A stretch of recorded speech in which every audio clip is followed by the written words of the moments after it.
आज आपको एक पैराडॉक्स के बारे में बताएंगे जिसका नाम है ग्रैंडफादर पैराडॉक्स।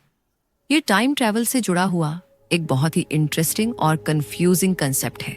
सोचिए, अगर आपके पास टाइम मशीन हो और आप अतीत में चले जाए, वहां जाकर आप अपने ही ग्रैंडफादर को उनकी शादी करने या बच्चों को पैदा करने से पहले ही रोक दें। अब सवाल ये उठता है, अगर आपके ग्रैंडफादर ने कभी शादी ही नहीं की तो आपके पापा या मम्मी पैदा नहीं होंगे, और अगर वो पैदा नहीं हुए तो आप भी कभी एग्जिस्ट नहीं करेंगे।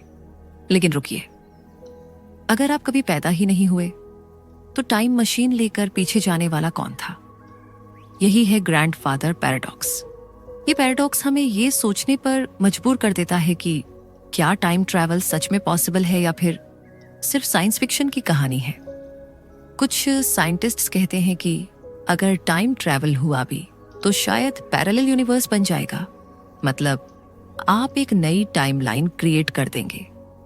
फॉर एग्जाम्पल, अगर आपने अपने ग्रैंडफादर को रोक दिया तो आप अपनी ओरिजिनल टाइमलाइन से हटकर एक नई रियलिटी बना देंगे जहां आप एग्जिस्ट नहीं करेंगे, लेकिन आपकी पहली वाली रियलिटी अभी भी एग्जिस्ट करती रहेगी।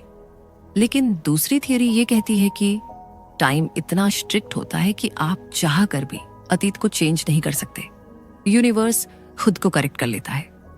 जैसे मान लीजिए आपने ग्रैंडफादर को रोकने की कोशिश की, लेकिन कुछ ना कुछ ऐसा होगा जिससे वो बच जाएंगे और हिस्ट्री वही की वही रहेगी। तो ग्रैंडफादर पैराडॉक्स हमें ये सिखाता है कि टाइम ट्रैवल सिर्फ मजेदार ही नहीं, बल्कि लॉजिकल और साइंटिफिक लेवल पर भी बहुत कंफ्यूजिंग हो सकता है। तो दोस्तों, आज आपने जाना ग्रैंडफादर पैराडॉक्स के बारे में। Thank you for watching. Please subscribe for interesting facts.